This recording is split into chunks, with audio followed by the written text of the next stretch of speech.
William Shakespeare की बहुत important poem जो कि एक सोनेट का फॉर्मेट है। यानी आज हम जिस work shall I compare thee to the summer's day, और सोनेट नंबर 18 है विलियम शेक्सपियर की। तो सबसे पहले जो हम यहाँ पे डिस्कस करने वाले हैं, ऑलरेडी इस वर्क को देखो, कई जगह ये वर्क जो है अपलोडेड है, पर हम इसमें एक डिफरेंट सिनेरियो देखेंगे। यानी हम इसको कनेक्ट करेंगे even with Hamlet, the son of Shakespeare. तो इसीलिए मैं बोल रहा हूँ कि प्लीज़ इसको ऐसे नहीं है कि आपने बस ये फर्स्ट स्लाइड देखी उसके बाद आप यहाँ से चले गए, क्योंकि जो जिस तरह का जो सोनेट है और इसके साथ साथ जो एक हमारा डिफरेंट टच है, हम डिस्कोर्स करने वाले हैं, एक तो डीप एनालिसिस है, और उसके साथ साथ जो है बहुत एक डिफरेंट टेस्ट मिलने वाला है आपको, क्योंकि हम हैमनेट के थ्रू जो है shall I compare thee to the summer's day, ये भी इसमें प्लस फैक्टर है जिसके थ्रू हम इसे देखेंगे। तो एक प्लस फैक्टर है जो बाकी आपको कहीं नहीं मिलने वाला, प्लस वीडियो क्लिपिंग जो है इसे मैंने ऐड कर रखा है ताकि आप समझ सकोगे किस तरह का हैमलेट का सीन जो है वो टच हो रहा है shall I compare thee to the summer's day. इसके साथ और भी जो बेसिकली जिस तरह से इसे कंसिडर किया जाता है सोनेट नंबर 18 को, हमने वैसे भी कवर किया है, प्लस इसके साथ जो एक मैंने आपको बताया जो हैमलेट वाला जो सीन टच है उसको और कवर किया है हमने। तो पहले तो हम इसमें सबसे पहले सोनेट समझने वाले हैं, उसके बाद सोनेट के थ्रू हम इसका जो है एनालिसिस करेंगे नॉर्मली, जैसा है जो मेन कंसिडर किया जाता है। फिर इसका एक क्रिटिकल एनालिसिस के थ्रू जब हम इसे हैमलेट से कनेक्ट करेंगे, दैट इज़ इम्पॉर्टेंट, जो आप इसमें लिख के आ सकते हो। ठीक है, अब हम यहाँ पे शुरू करते हैं। इसे पहले तो समझते हैं कि सोनेट है क्या। समझना होगा, उसे कहते हैं मीटर। तो मीटर क्या है, एक पैटर्न है। ठीक है, तो हम यहाँ पे पहले लिख लेते हैं मीटर। मीटर को समझना है पहले। तो देखो आपको पता होगा सिलेबल, और एक सिलेबल जो है वो दो साउंड, जैसे हम अगर बात करते हैं किसी भी चीज़ के, जैसे टफ, तो ट ट पे जो साउंड है वो हमारा हाई इंटोनेटेड साउंड है। तो ये होते हैं हमारे पास स्ट्रेस्ड। ठीक है, टफ OUGH है ना, OUGH, ये अनस्ट्रेस्ड है। तो इसी तरह कोई भी सिलेबल है, कोई भी एक साउंड होता है, वो स्ट्रेस्ड और अनस्ट्रेस्ड से मिलके बना होता है। तो एक मीटर क्या है, तो मीटर क्या है, एक पैटर्न है। किस तरह से वो जो पैटर्न है वो मूव कर रहा है, कि जैसे कि कितने ज़्यादा हम, जैसे मान लो एक अनस्ट्रेस्ड है, फिर उसके बाद स्ट्रेस्ड है, फिर अनस्ट्रेस्ड है, फिर स्ट्रेस्ड है, फिर अनस्ट्रेस्ड है, फिर स्ट्रेस्ड है। दिस इज़ द मीटर, ये मीटर कहलाता है कि कितने अलग अलग सिलेबल यूज़ हो रहे हैं और अनस्ट्रेस्ड और स्ट्रेस्ड कैसे है।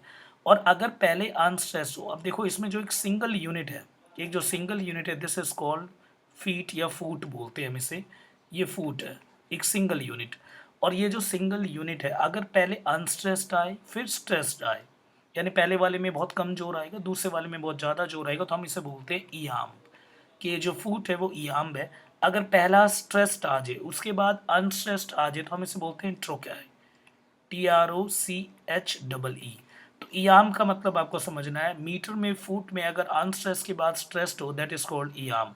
और अगर ऐसे 5 यूज करे जाए तो हम इसे बोलते हैं ईयाम्बिक पेंटामीटर। अगर इस तरह के 5 अगर फुट यूज कर लिए एक लाइन में, अगर हमने 5 फुट यूज करे तो हम बोलेंगे ईयाम्बिक पेंटामीटर। तो ये है तो नॉर्मली, तो हमें ये समझ आना चाहिए क्यों बताया, क्योंकि सोनेट में जो है वो ईयाम भी यूज़ होता है, विद इन लाइन जो हम यूज़ करते हैं वो ईयाम यूज़ करते हैं। अब आते हैं सोनेट का मतलब क्या है। तो सिंपल क्या है, बहुत ही सिंपल है, 14 लाइन की पोएम को सोनेट बोलते हैं। तो सोनेट क्या है, कोई भी 14 लाइन की पोएम हो उससे क्या बोलेंगे, हम सोनेट बोलेंगे। इस सोनेट की शुरुआत जो है वो इटली में हुई थी, और इसीलिए जो पेट्रार्कन सोनेट है, पेट्रार्क वहाँ के जो राइटर थे, इवन द पोएम, पोएट, जो पोएम लिखा करते थे वो किस फॉर्म में लिखते थे, यानी जो जो फॉर्म था उसी को हम बोलते हैं पेट्रार्कन फॉर्मेट। तो यानी पेट्रार्क का जो फॉर्मेट है रिगार्डिंग टू दिस सोनेट, वो किस तरह से जो पोएम को लिखते थे उसको हम बोलते हैं पेट्रार्कन सोनेट। तो इटली से ये जो चीज़ है वो स्प्रेड हुई, क्योंकि रेनेसा की अगर हम बात करते हैं, renaissance means humocentricism, human centric consider करना, इट मीन ह्यूमन की क्वालिटी एंजॉय करना। थियोसेंट्रिसिज्म से हम होमोसेंट्रिक तक मूव कर गए, और इसी को होमोसेंट्रिसिज्म बोलते हैं। तो रेनेसा में हमने देखा कि किस तरह से पेट्रार्कन का जो कंसेप्ट है वो इवन ब्रिटेन में फैला, यार्ट और सरे जो है वो लेके आए इसे ब्रिटेन में। पर पेट्रार्कन सोनेट क्या है, एक हल्का सा इसको देख लेते हैं ताकि हम फिर शेक्सपियरियन सोनेट को समझें, फिर हम पोएम की तरफ मूव करेंगे। देखो पेट्रार्क सोनेट में 14 लाइन है, तो पहले 8 लाइंस यानी 1 2 3 ऐसे जो पहले 8 लाइंस होंगे, और लास्ट वाली जो है 6 लाइंस होंगे, ये टोटल कितना होता है 14। पहले 8 लाइंस को बोला जाता है ऑक्टेव, और बाकी वाले को सेस्टेट। ठीक है? तो ये जो पहले 8 लाइन है और ये बाकी के जो 6 लाइन है, ये इस तरह से जो है वो लिखा करते थे, और जो जैसे कि ऊपर क्या है, प्रॉब्लम को डिस्कस किया जाता था और नीचे उसका जो है वो सॉल्यूशन देना होता था। और ये जो टर्नओवर है कि किस तरह से प्रॉब्लम आप पहले 8 लाइन में बता रहे हो, फिर एकदम से आपने शार्प कट लिया, दिस इज़ कॉल्ड वोल्टा। इसी को हम क्या बोलते थे, ये वोल्टा है। यानी एकदम से जो टेस्ट में जो चेंज लेके आना, दिस इज़ कॉल्ड द वोल्टा। तो ऊपर जो राइम स्कीम यूज़ होती थी, जो ऊपर राइम स्कीम है वो क्या होती थी, पहले 8 लाइन में तो ए डबल बी ए, आप अब्बा कर सकते हो, और दोबारा से ए डबल बी ए, तो ये हो गया 8 लाइन्स। और इस 8 लाइन में आपको प्रॉब्लम को डिस्कस करना है, फिर एकदम से शार्प कट लेना है, दैट इज़ द वोल्टा। इसके बाद जो आपका पैटर्न चलेगा वो सी डी ई और सी डी ई। तो ये है हमारे पास, this is called Petrarchan sonnet. और जब शेक्सपियर की बारी आई तो शेक्सपियर ने एक अलग से लिखा। देखो अब ये जो इटली से ये चीज़ रेनेसा के टाइम पे फ्लो के जो है वो ब्रिटेन में आई, ब्रिटेन में जो लेके आए वो थॉमस याट एंड सरे। तो थॉमस याट, WAYT, और सरे, ये लेके आए, इन्होंने इंट्रोड्यूस करा सोनेट को। कहाँ पे, ब्रिटेन में। और ब्रिटेन में इस सोनेट को अलग अलग तरीके से यूज़ किया गया, जैसे कि अगर हम शेक्सपियर के सोनेट को देखते हैं, जो शेक्सपियरियन सोनेट है जिसको आज हम डिस्कस करेंगे, तो शेक्सपियरियन जो है 3 क्वार्टरिन्स यूज़ करते थे। क्वार्टरिन का मतलब हो गया 4-4 लाइन की, यानी 3 × 4 12, और लास्ट में जो है वो कपलेट यूज़ होगा, यानी सेम साउंड के। तो ये यूज़ करते थे ए बी, इसके बाद क्या यूज़ करना है, देन सी डी, इसके बाद क्या होगा ई एफ, ऐसे याद कर लो, ई एफ, और लास्ट में जी जी। ठीक है, तो ए बी सी डी और ई एफ, और उसके बाद लास्ट वाला टच में क्या होगा, दैट इज़ द जी जी। तो ये कंसेप्ट यूज़ किया करते थे शेक्सपियर। तो पहले जो है ये क्वार्टरिन हो गया, एक क्वार्टरिन, दो क्वार्टरिन, तीन क्वार्टरिन, यानी 4 × 3 यानी 12, उसके बाद जो है लास्ट में कपलेट। ये कहला है शेक्सपियरियन जो है वो सोनेट। इसमें कोई भी एक ऐसा नहीं है कि वोल्टा कोई टच हो एकदम से, कोई इस तरह से एकदम शार्प कट हो, ऐसा नहीं है। इसी तरह से इन सोनेट को जो है बहुत लंबे तौर पे, क्योंकि 14 लाइन से तो बहुत लिमिटेड लाइन है, तो सोनेट के सीक्वेंस भी लिखना शुरू हो गए बीच में। तो सोनेट सीक्वेंस को जो है वो लेके आए एडमंड स्पेंसर। तो एडमंड स्पेंसर, तो ठीक है, एडमंड स्पेंसर ने सोनेट के साइकिल लिखने शुरू कर दिए। जैसे 14 लाइन होगा, फिर नेक्स्ट 14 लाइन शुरू हो जाएगा, फिर 14 लाइन थीम सेम ही रहेगी। तो ये जो सोनेट साइकिल है, जो कि एमोरिटी एमोरिटी इनका वर्क है, द फेमस वर्क, जिसमें इन्होंने सोनेट साइकिल का यूज़ किया है। एलिजाबेथ बॉयल के रिगार्डिंग ये वर्क लिखा गया था, इसमें सोनेट साइकिल यूज़ हुए थे, 89 साइकिल्स यूज़ हुए हैं। एमोरिटी तो फर्स्ट सीरीज थी जिसमें कि ये दिखाया गया कि किस तरह से सोनेट को एज एन साइकिल फॉर्म में भी यूज़ किया जाता है। स्पेंसरियन सोनेट का जो राइम स्कीम था वो थोड़ा सा ऐसा है, जैसे ए आपने लिखा, फिर बी, फिर लिखा आपने ए बी, फिर बी से स्टार्ट कर दो, फिर बी सी, फिर बी सी, फिर सी से स्टार्ट कर दो, सी डी, फिर सी डी, फिर ई से, ऐसे। तो पीछे वाले में ही कनेक्ट करना है, क्योंकि अब आपको आगे मूव करना है। जब आगे मूव करना होगा आपको, तो आप ऐसे ही करोगे। देखो जैसे ए लिखा, फिर बी, फिर इसको पकड़ के चलना पड़ेगा, जैसे ए बी, पहले तो ये हो गया क्वाड्रिन, अगले को चलने के लिए इसको पकड़ना पड़ेगा साउंड को, तो ऐसे बी सी, फिर बी सी, फिर ऐसी सी डी और सी डी। ये जो कहला है, this is called sonnet cycle. और ये एमोरिटी जो वर्क है एडमंड स्पेंसर का, उसके थ्रू। अब हमें समझ आ गया what's the meaning of this sonnet, और सोनेट का मतलब क्या है, सोनेट साइकिल क्यों यूज़ किया जाता है जब आपको बहुत बड़ा मैटर लिखना हो। जैसे ये मैरिज के कंसेप्ट के ऊपर लिखा था एलिजाबेथ बॉयल के ऊपर।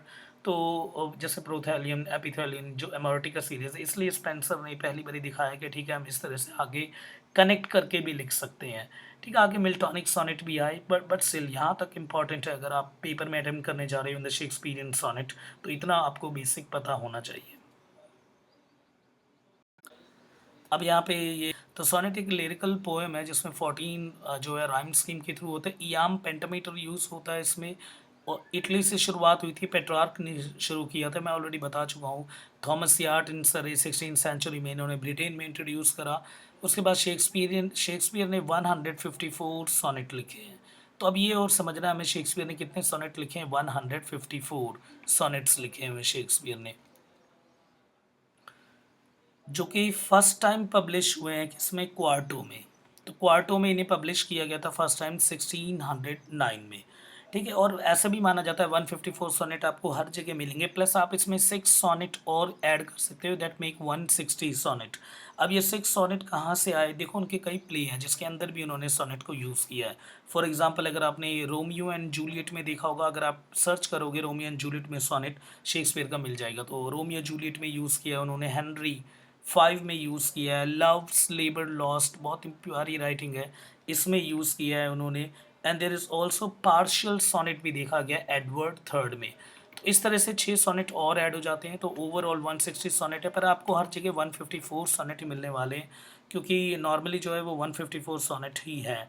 पर वो मैंने बोला था क्योंकि वर्क के अंदर जो इसे पब्लिश किया गया है तो उससे पता चलता है। अब कुछ और कंसेप्ट और देखते हैं इसमें।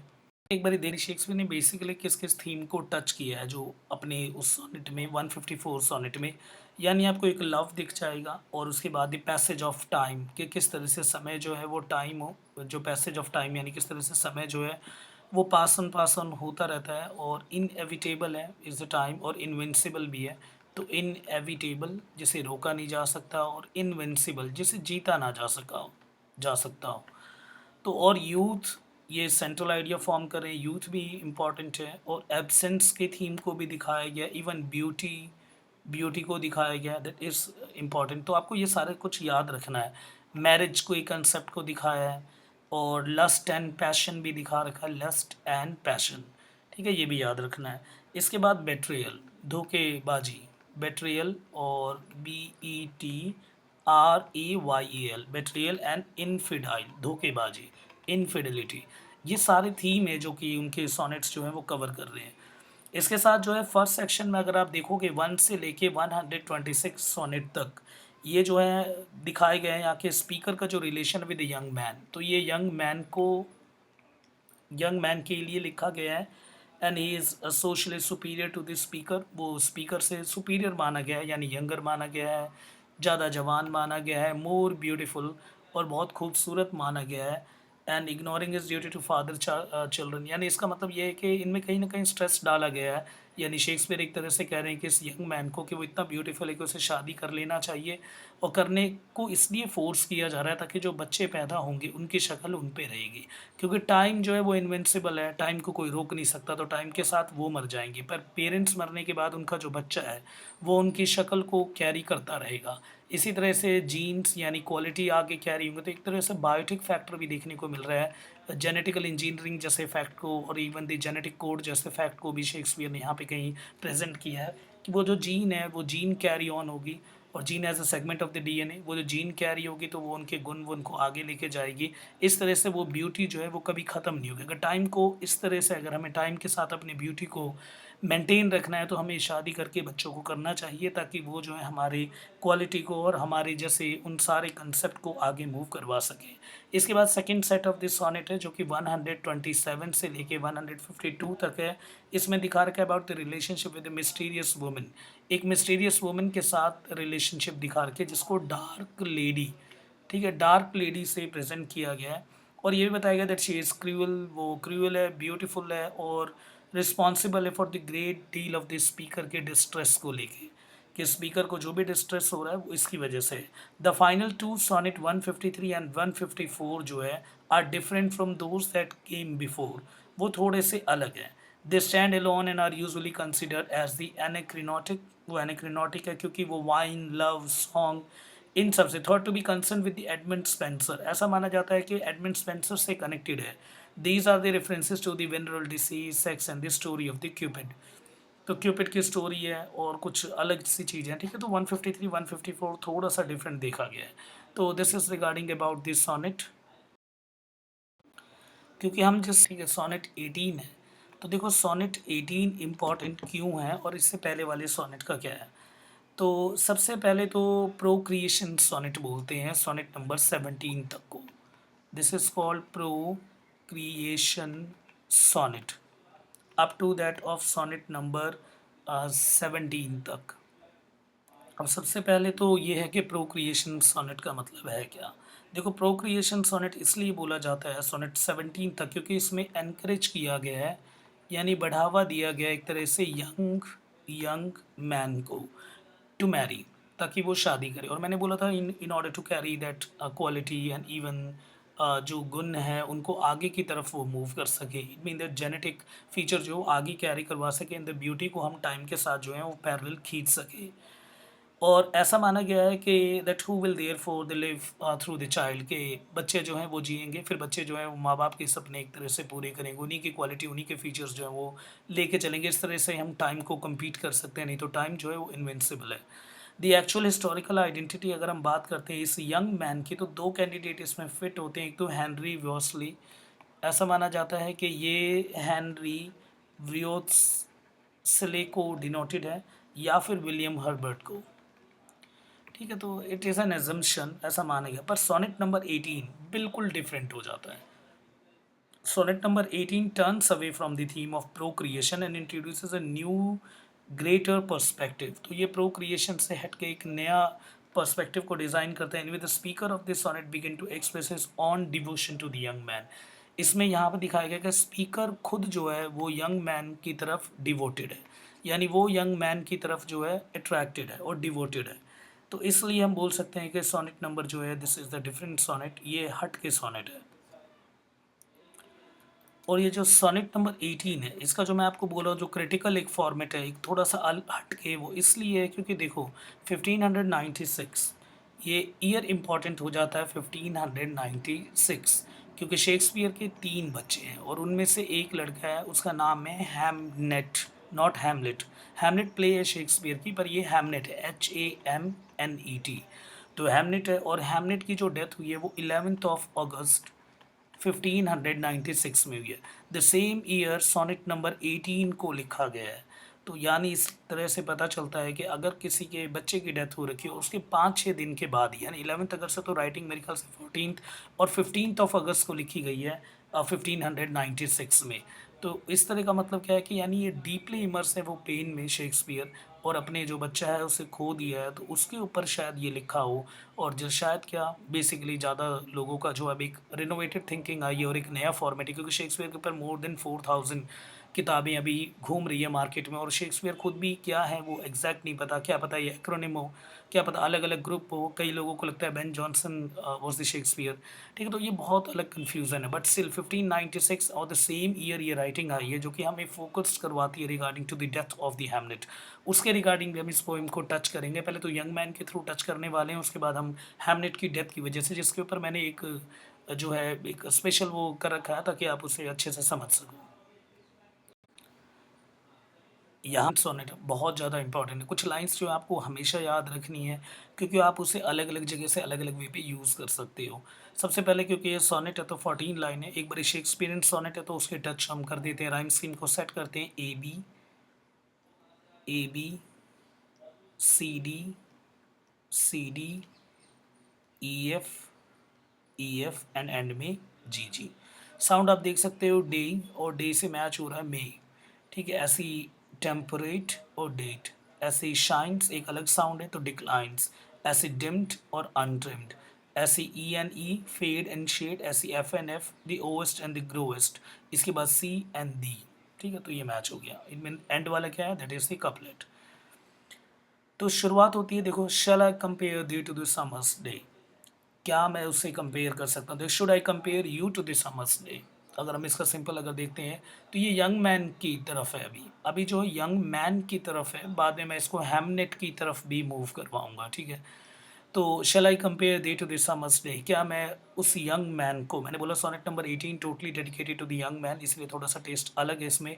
क्या मैं तुम्हें कंपेयर कर सकता हूँ समर डे से। अच्छा, समर का मौसम बहुत अच्छा माना जाता है, क्योंकि बाहरले देश में, क्योंकि अगर इवन ज्योग्राफी में भी अगर हम देखते हैं तो जैसे गल्फ स्ट्रीम जो आगे मूव करती है और वो नॉर्वेरियन करंट लेके आती है, वो जो गर्म जो पानी होता है वो लंदन और ऐसी एरिया को फ्रीज होने से बचाता है, तो बहुत अच्छा मौसम होता है। तो यानी उसी समर डे से कंपेयर किया है।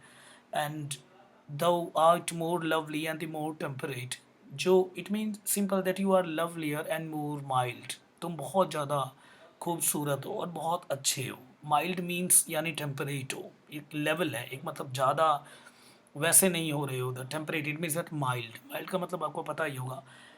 आगे लिखा था rough wind do shake the darling birds of May, यानी इन मई अगर हम बात करें कि मई का जो महीना होता है, रफ विंड्स उसमें जो बहुत चलती है, जिस वजह से जो है नाजुक जो है फूल वो टूट जाते हैं। पर मैं तो तुम्हें तो मैं से कंपेयर नहीं कर रहा, मैं तो तुम्हें किससे कंपेयर कर रहा हूँ, to that of the summer's day.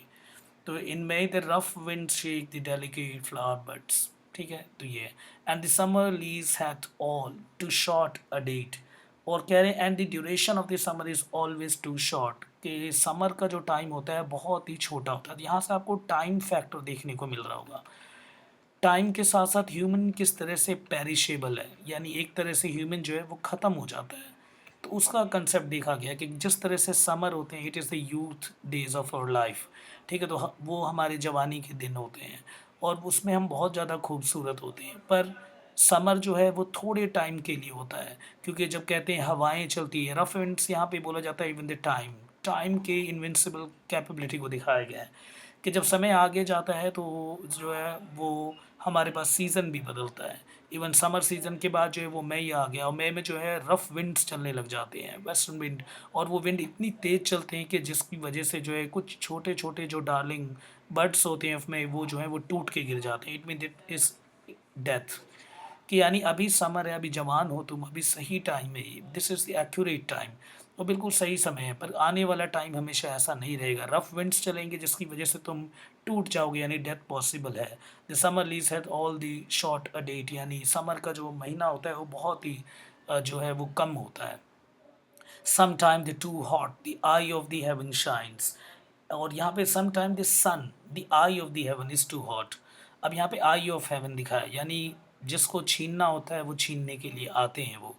कई बारी रोशनी जो होती है वो, तो यहाँ पे देख रहे हो आप कितने ज़्यादा जो है मेटाफर यूज़ हुए हैं, सिंबल यूज़ हुए हैं, एलिग्री यूज़ हुए हैं, बहुत कुछ कंसेप्ट यूज़ हुआ है जो कि हम आगे कवर कर लेंगे। तो यही बोल रखा है कि किस तरह से सन, और ऊपर से भी कई बारी ऐसा होता है कि किन्हीं को पूरा छीनने की प्लानिंग होती है। Sometime the sun the eye of the heaven is too hot, तो यहाँ पे दिखा रखा है सन कई बारी बहुत ज़्यादा गर्म हो सकते हैं। And often is his gold complexion deemed, and his golden face is often deemed, और कई बारी वो भी रोशनी कम पड़ जाती है। And every fair from the fair sometime declines, कि यही बात बोली गई, and the beauty falls away from the beautiful people, और इस तरह से जो है कई बारी कितने ही खूबसूरत क्यों ना हो वो भी कम पड़ जाता है, क्योंकि टाइम जो है वो आने वाले पल को जो है वो बदल देती है। तो दिस लाइन इज़ इम्पॉर्टेंट, आपको ये याद रखनी है, that every fair from the fair some time decline, कि हर चीज़ बेशक कितना ही बेहतर क्यों ना हो, उससे बेहतर भी जब चीज़ निकलती है तो वो कई बारी कम पड़ जाती है। हर टाइम एक जैसा पल नहीं होता, कुछ पल बहुत ही ऐसे आते हैं जिसमें कि हम पूरे टूट जाते हैं। तो ये याद रखना, that every fair from the fair some time declines. अब इसको याद यूँ भी यूज़ कर सकते हो और कहीं भी यूज़ कर सकते हो। इसके बाद बाय चांस और the nature changing course untrimmed, कि ये बोला है स्ट्रिप बाय चांस और द नेचर चेंजिंग कोर्स, कि नेचर का हमेशा चेंजिंग कोर्स होता है, क्योंकि नेचर एक फ्लूइड नेचर की है। और नेचर का सिंपल मतलब क्या है, दैट इज़ द एनलाइवन, जो जिंदा है, और जो जिंदा चीज़ होगी that has the power of the fluidity, उसमें फ्लूइडिटी होगी, यानी एक पल वो ऊपर जाएगी तो दूसरे पल वो नीचे भी आएगी। But the eternal summer shall not fade, पर यही बोला गया है कि हाँ but your eternal summer will not fade, पर तुम्हारी ये जो खूबसूरती है वो समय भी उसे नहीं ढक पाएगी। ऐसा क्या है, and nor lose the possession of that fair owest, और nor will you lose the possession of the beauty on, ना तुम्हारी ये जो खूबसूरती है कभी ख़त्म होने वाली है। आपने देखा होगा किस तरह से टेस्ट बदला गया है, पहले ये बताया गया है, फिर उसके बाद नेचर की पावर दिखाई गई है, फिर दोबारा से यंग मैन को यहाँ पे पावरफुल दिखाया गया, उसकी क्वालिटी उसकी ब्यूटी को जो वो सुपीरियर दिखाया गया है। नॉर लूज पोजेशन, उसके बाद nor shall thee death brag thou thee wanderest in his shade, इसके बाद nor will death be able to boast you, मतलब मौत भी तुम्हारे आगे नहीं है कर सकती, ना वो तुम्हें झुका सकती है। when in the eternal lines to time thou growest, when you live in the eternal lines, क्योंकि मैं तुम्हें अब ऐसे लाइन में लिखने वाला हूँ इटर्नल, जिसका कभी एंड ना हो, और वो इटर्नल लाइन खुद ही ये पोएम है, यानी ये पोएम खुद को रिवाइव कर रही है। This is called the circulation और the cycle pattern of the poem, ये पोएम अपने आप को रिवाइव कर रही है। This is the again the evergreen concept of the poem, जो कि लास्ट लाइन ने इनकैप्सुलेशन कर दिया, पूरे को सराउंड कर दिया, और इसे इनलाइवन हर पल रखा गया है। क्या है, as long as man can breathe, this is important, ये भी आपको याद रखनी है, आप लिख सकते हो और वह इन फ्यूचर कहीं भी यूज़ कर सकते हो।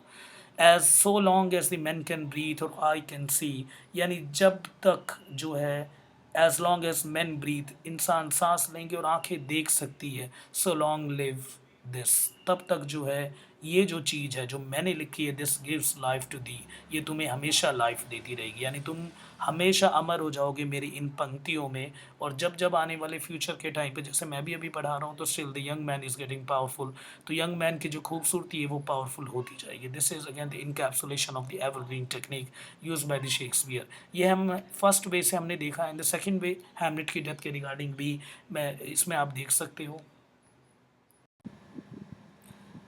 अब हम इसे एक बारी यूलॉजी के कॉन्टेक्स्ट में भी पढ़ते हैं, क्योंकि ये यूलॉजी ऑन हैमलेट का जो एक लड़का था उसका नाम क्या है, हैमलेट, तो 11 साल का था। सबसे पहले यहाँ पे यूलॉजी का मतलब देखते हैं कि किस तरह से ये एक और टच देती है ये पोएम हमें यूलॉजी। सबसे पहले यूलॉजी का मतलब होता है speech given at the funeral saying. जब किसी का फ्यूनरल चल रहा हो तो उसके टाइम पे जो स्पीच दी जाती है, saying the good things about the person that has died, तो जो उसके बारे में अच्छी बातें बोलनी है। ठीक है, तो जो भी जिसका भी किसी की डेथ हो जाए तो उसके बाद जो अच्छी अच्छी चीज़ें बोली जाती है उसके आसपास, दैट इज़ कॉल्ड यूलॉजी। तो ये यूलॉजी है। और यहाँ पे एक चीज़ आपको और ध्यान रखनी है, जो मैंने आपको पहले भी बताया था, कि जैसे हैमनेट है, Hamnet at the age of 11 उसकी डेथ हो गई थी। और उसके बाद उस बरिड इसको जो दफनाया गया है वो कहाँ पे, यानी main Holy Trinity in this Stratford upon Avon, ठीक है, यहाँ पे एवन पे 11 अगस्त 1596। और इसी के आसपास यानी 14 to 15 अगस्त जो ये राइटिंग आई है। तो अब यहाँ पे यंग मैन की तरफ डेडिकेटेड ऐसा कहना मुश्किल होगा, क्योंकि देखो शेक्सपियर, अगर हम बात करते हैं हैमनेट की, तो हैमनेट जो एज अ ट्विन पैदा हुआ था किसके साथ, जूडिथ के साथ। तो जूडिथ इसकी एक लड़की है शेक्सपियर की, और इसके साथ इसके लड़के का जन्म हुआ था जिसका नाम है हैमनेट। और हैमनेट नाम रखा था हैमनेट सैडलर के नाम से। अब ये हैमनेट सैडलर कौन है, हैमनेट सैडलर जो है फ्रेंड था शेक्सपियर फैमिली का। तो इसके नाम पे जो है नाम हैमनेट रखा था ताकि वो फैमिली भी याद रहे। तो इसके रिगार्डिंग ये जो लिखी गई है, इवन ऐसा नहीं है कि इसी में ही हैमलेट के ट्रेसेस हमें देखने को मिलते हैं, और भी कई जगह, जैसे शेक्सपियर की एक जो मोस्ट फेमस प्ले है जिसका नाम टाइटल ही हैमलेट है, पर उसमें भी कहीं ना कहीं इसको दिखाया गया है, जहाँ पे लिखा गया है as a decrepit father takes delight to see his active child do deeds of youth, it mean the sonnet number 37। Sonnet 37 में भी आपको, ये जो 154 सोनेट लिखे थे, 37 में भी आपको हैमलेट के डेथ के रिगार्डिंग लिखा हुआ, जिसकी स्टार्टिंग है as decrepit father takes delight to see his active child do deeds of youth. ठीक है, वहाँ पे भी ये देखने को मिलता है। इसके साथ किंग लियर में भी, इवन किंग लियर में, जो किंग लियर एक फेमस ड्रामा है शेक्सपियर की, उसमें भी एक जो लाइन है, द लियर जो है अपने उसकी डॉटर की जब डेथ हो जाती है तो उस पर बोलता है, no no life, why should a dog, a horse, a rat have life. ठीक है, तो इस तरह से जो है हमें देखने को मिलता है अबाउट इट, कि कितना ज़्यादा जो है वो डीप टच हो रखी थी। अब इसके रिगार्डिंग हमें इस पोएम को एक बारी और देखना है रिगार्डिंग टू द यूलॉजी। अब यहाँ अब आपको मीनिंग अलग लगेगा। देखो, डेथ हो गई है और 2 से 3 दिन जो है लग गए थे शेक्सपियर को वहाँ तक पहुँचने में, पर जैसे ही वो पहुँचा तो उसके जो सन है उसकी डेथ हो गई थी डिसीज से। अब हाथ में जो है वो डेड बॉडी है, और उसके साथ जो है फ्यूनरल हो गया। फ्यूनरल के बाद वो 4-5, कहते हैं ऐसे कि 9-10 घंटे के बाद शेक्सपियर ने पेन उठाया एंड स्टार्ट राइटिंग आउट। अब वो जो लिखना शुरू किया, हम नहीं बोल सकते that one is love dedicated towards a young man, but this is about the eulogy regarding to the Hamlet. अब देखो, shall I compare thee to the summer's day, क्या मैं अपने बेटे को कंपेयर कर सकता हूँ, वो समर का डे था, इतना खूबसूरत था मेरी लाइफ में, the out more lovely and the more temperate, जो सच में एक बहुत ही हसीन पल था मेरी लाइफ में। कहते हैं rough winds do shake the darling birds of May, कहते हैं कई बारी जो हवाएं हैं वो रुख पलट लेती है, और कई बारी बहुत नाजुक सी चीज़ जो है वो टूट जाती है। डार्लिंग बट इज़ हियर, यहाँ पे किसका सिंबल है, as an symbol of Hamlet, the life of Hamlet. And the summer lease hath all too a short day, और समर का महीना बहुत कम के लिए रखता है, यानी खुशी के पल बहुत कम रहते हैं। Some time too hot the eye of the heaven shines, कहते हैं कई बारी जो है वो भगवान कुछ ज़्यादा ही चमकता है, ऊपर से जो है वो नज़र कुछ ज़्यादा ही अच्छे लोगों के ऊपर होती है। And often is gold complexion deemed, और कई बारी जो उसके होते हैं उसके गोल्ड कॉम्प्लेक्शन, यानी यहाँ पे एक तरह का हमें दिखाया गया जिस तरह से भगवान का गोल्ड कॉम्प्लेक्शन है, वो जो जिस तरह से देखते हैं, वो जिस तरह से समझते हैं, वो भी कई बारी डिम होना शुरू हो जाता है। यानी कई बारी भगवान जिसके ऊपर ज़्यादा मेहरबान होते हैं, तो उसका गोल्ड कॉम्प्लेक्शन कम होता है, यानी अब उन्हें वो चाहिए। ठीक है, इस तरह से and every fair from the fair some time declines. कई बारी बहुत अच्छे पल होते हैं, उसमें से भी कुछ अच्छे पल होते हैं, पर वो भी कम हो जाते हैं। इट मीन्स ये हमें बता रहे हैं यहाँ पे किस तरह से शेक्सपियर उस टाइम पे बहुत ऊंचाइयों को छू रहे थे, और इवन इतना ज़्यादा फेयर टू फेयर टाइम चल रहा था, बट दैट स्टिल डिक्लाइंस। और डिक्लाइन की वजह क्या है? The death of the sun by chance, और the nature's the changing course untrimmed. जो नेचर का जो रास्ता है वो उसे कोई ट्रिम नहीं कर सकता, वो जैसा है वो कवर करेगी। This shows again the potency of the nature. But the eternal summer shall not fade, पर वो इटर्नल समर कभी नहीं जाएगा। अब दोबारा से पॉजिटिव नोट पे आ गए यहाँ पे कि बेशक मेरा जो है बेटा गया है, पर मैं उसे अमर करूँगा। No lose the possession of that fear the owest, no shall death brag the wonders in the shade. के लिए बेशक चाहे मौत हो, पर वो मौत मेरे बच्चे की हुई है, पर वो ऐसे शेड में नहीं जाएगी। When the eternal lines to time the growest, माना ये लाइन जो है मैं टाइम के साथ इसको पैरेलल ले आऊँगा, टाइम के साथ मैं अपने इस पल को पैरेलल ले आऊँगा, ताकि मेरा जो बेटा है उसे मैं अमर कर सकूं अपनी राइटिंग में। So long man can breathe and eyes can see, जब तक लोग सांस लेंगे, जब तक वो देखेंगे, सो लॉन्ग लिव्स दिस, तब तक मेरा बेटा जिंदा रहेगा। And this gives life to thee, ये जो पूरा जो फ्रेज है, जब जब इंसान पढ़ेगा तब तब वो हैमनेट को याद करेगा। तो this is again the beautiful the critical analysis regarding to the Hamnet और the death of the Hamnet. Is अगर मेरी बात करते हो that I go with 80% that writing goes to eulogy। ठीक है, मैं तो बोलूँगा eulogy का ही piece है। that surrounds all that in fact this little sonnet was a eulogy. Shakespeare had three children. One of them was a son. His little boy was called Hamnet, not Hamlet. This one's Hamnet. The other one, Hamlet, is a very good play he wrote. But his son was called Hamnet.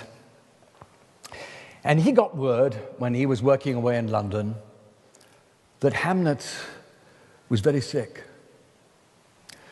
Now here's the man like you and me, living his life, and now crisis hits. And of course he has to go. He has to go from London. Now, if we were to drive from central London to Stratford-upon-Avon now, where his family were, that would probably take us, if we had a good run, a little over 90 minutes. But in those days, it was 3 days. So Shakespeare took off and he got there. And when he got to Stratford, he was met by his family. And he found out that his son was dead, buried. There was nothing left to do. But what could he do apart from comfort his family? But to survive it, what was he going to do? You imagine the heartache. I like to imagine that perhaps after everyone had gone to bed, he stayed up, the candle and his quill pen, and he wrote. And he did what Shakespeare could do best of all. Through words, he could express his feelings. And I like to think he wrote this little poem, Shall I Compare Thee to a Summer's Day? And he talks about eternity in the poem. And as long as men can breathe and eyes can see, this lives forever. That this froze little Hamnet in time, in his mind, to be an immortal in Shakespeare's lifetime. Shall I compare thee to a summer's day? Thou art more lovely and more temperate. Rough winds do break the darling buds of May, and summer's lease hath all too short a date. Sometimes too hot the eye of heaven shines, and often is his gold complexion dimmed. And every fair from fair sometime declines by chance, or nature's changing course untrimmed. but thy eternal summer shall not fade, nor lose possession of that fair thou owest, nor shall death brag thou wanderest in his shade, when in eternal lines to time thou growest. So long as men can breathe, or eyes can see, so long lives this, and this gives life to thee. A eulogy? I don't know. It's beautiful. There's a mystery about it, as there is about so much of Shakespeare. And I think that's part of the magic of it all. Now is the winter of our discontent. Now is the winter of our discontent. My goodness gracious. अच्छा, यहाँ से क्वार्टरिन wise summary है, आप खुद कर लेना। यहाँ पे भी थर्ड एंड दी लास्ट जो है हमारे पास कपलेट, उसका मीनिंग बता रखा, बस आप एक बार रीड कर लेना। अब ये रहेगा सोनेट नंबर 18 में। सबसे पहले the brevity of the youth and the beauty. तो यूथ एंड ब्यूटी से कनेक्टेड है, बाकी आप रोक के स्लाइड को रीड कर लेना कि किस तरह से यहाँ पे टच करवा कर। One of the key themes of this sonnet is the brevity of the youth and the beauty, the shortness of the summer. कि जो खूबसूरती होती है वो कुछ पल के लिए होती है, that is directly connected to the summer and this is called the metaphor. यही है रूपक अलंकार। ठीक है, the period which is beautiful the ponders whether he should compare the summer in the nature. तो नेचर में जो समर है that is the beautiful days of our life. Admiration, यादें, और यादें किस चीज़ की है मैंने बता दिया, Hamlet. Immortality of the poetry, ये पोइट्री अपने आप को रिवाइव करती है, ऑलरेडी मैं बता चुका हूँ आपको। दैट की थी आपने, that nature course remain untrimmed, उसके रास्ते को कोई नहीं ट्रिम कर सकता, कोई शॉर्टकट नहीं है। जो कोर्स है नेचर का वो उसे कंप्लीट करेगी। That is again the universality of the writing. इस पूरी राइटिंग में यूनिवर्सल ट्रूथ बहुत ज़्यादा है, that is the universality, full of universality हम बोल सकते हैं। Inevitability of the death, death एक अल्टीमेट रियलिटी है जिसको कोई नहीं हटा सकता, उसका इनएविटेबल, उसको टाला नहीं जा सकता, और वो भी यहाँ पे दिखाया गया। ये सारे अगर थीम को कनेक्ट करो तो एक ही तरफ ये प्रोजेक्ट करते हैं, that is this sonnet is regarding to the Hamlet और the death of Hamlet. Now तो बताइए होंगे, first thing is aporia. Aporia से शुरुआत होती है में the raising the rhetorical question. अगर आप क्वेश्चन पुट करते हो स्टार्टिंग में, वो स्टार्टिंग में ही क्वेश्चन है, shall I compare thee to the summer's day, this is the question. तो रिटोरिकल सेंस, मेटाफर आपने देखा है, रूपक अलंकार, जब आप कंपैरिजन करते हो, और वो कंपैरिजन दोनों अनलाइकली चीज़ के हो, but still that is the comparison that has a strong connection, उसको कहते हैं द पर्सोनिफिकेशन, मानवीकरण अलंकार। जब आप किसी चीज़ को जो लिविंग नहीं है उसके अंदर लिविंग वाली क्वालिटी ऐड करते हो, जैसे कि समर की आई, और सॉरी, और जो समर डेज में बिल्कुल सही हेवन की आई दिखा रखा है ना, उसकी आंखें हैं, तो जबकि वो ह्यूमन लाइक क्वालिटीज़ और आप उसमें ऐड कर रहे हो, this is the personification, Hindi में मानवीकरण भी कहते हैं इसे। अच्छा, यहाँ पे ऑफ दिस साउंड याद रखना, इज द सेम साउंड को रिपीट करना, जैसे for the every E, the fair and the decline, जैसे for example like this shall और दिस शेड, श साउंड जो है वो आ रहा है। इसी तरह से एनाफोरा, एनाफोरा में फ्रेज को रिपीट किया जाता है, यहाँ पे साउंड रिपीटेशन में होता है, यहाँ फ्रेज रिपीटेशन में होता है, जैसे फॉर एग्जांपल सो लॉन्ग, और एक और बारी सो लॉन्ग यूज़ हुआ है, it mean the 13 and the 14 में द सेम फ्रेज को यूज़ किया जा रहा है। Juxtaposition means the opposite. The darling the birds of May season जो है वो गलत उसके लिए यूज़ किया जाता है, क्योंकि यहाँ पे जो बहुत ही खूबसूरत जो होते हैं वो पत्ते वत्ते वो सब टूट जाते हैं, उसको डार्लिंग बर्ड से का यूज़ किया। जब तो अपोजिट आप यूज़ करो तो juxtapose the nature's beauty, the darling and the side by side the rough winds, ये सब यूज़ किए जा रहे हैं। तो ये है juxtaposition mean the opposition, it mean that you frame here the opposite meaning of something, तो वही हमारे पास जक्सटापोजिशन के अंदर आते हैं। तो इसमें सिंपल सी एक बात और ध्यान रखना, अगर आपको अभी भी समझ नहीं आ रहा जक्सटापोजिशन के रिगार्डिंग, तो उसमें दो अलग अलग चीज़ें होती है, जैसे द टू सेपरेट थिंग्स, या फिर आइडियाज़ होंगे नेक्स्ट टू और near each other that highlighting there differences. यानी कहने का सिंपल मतलब है दो अलग अलग चीज़ होंगे और उनके बीच में डिफरेंसेस को बिल्कुल साफ दिखाया जाएगा। जैसे अगर मैं बोलूँ एक सिंपल सी, the sweet and sour sauce, तो स्वीट भी बोल दिया मैंने, बिटर भी बोल दूँ अगर मैं, ठीक है, या फिर सॉर बोल दूँ मैं, तो दोनों एक अपोजिट आइडिया को आप सेम उसमें कनेक्ट कर रहे हो, तो उसी को हम बोलते हैं कि हम एक तरह से जुक्सटापोज करते हैं। फॉर एग्जांपल एक fast and slow, this is the juxtaposition, तो वो ये जुक्सटापोज। यहाँ पे बाकी जो मैंने क्रिटिकल पॉइंट रखा उसके बारे में नीचे प्लीज़ कमेंट करना, और अगर आप चैनल पे हो और आए हो तो और सब्सक्राइब नहीं कर रखा तो प्लीज़ सब्सक्राइब जरूर करना, क्योंकि यहाँ पे आपको बहुत ही डिफरेंट मटेरियल मिलने वाला है। तो इवन द सेटिंग आप देख सकते हो होमोसेंट्रिसिज्म पे बेस्ड है, और रेनेसा यहाँ दिखा रखा है। और हम थियोसेंट्रिक से, जो मैंने कई बार बोला है, थियोसेंट्रिक से हम होमोसेंट्रिसिज्म पे शिफ्ट हुए हैं। It mean in a real sense जो है हम एंजॉय कर रहे हैं the human quality. This is an excellent example of the Renaissance. और रेनेसा सेंस में हमें ब्यूटी दिख रही है, इसमें डेथ दिख रहा है, ये सब क्या है? This is the ultimate reality of human, और यही है होमोसेंट्रिसिज्म।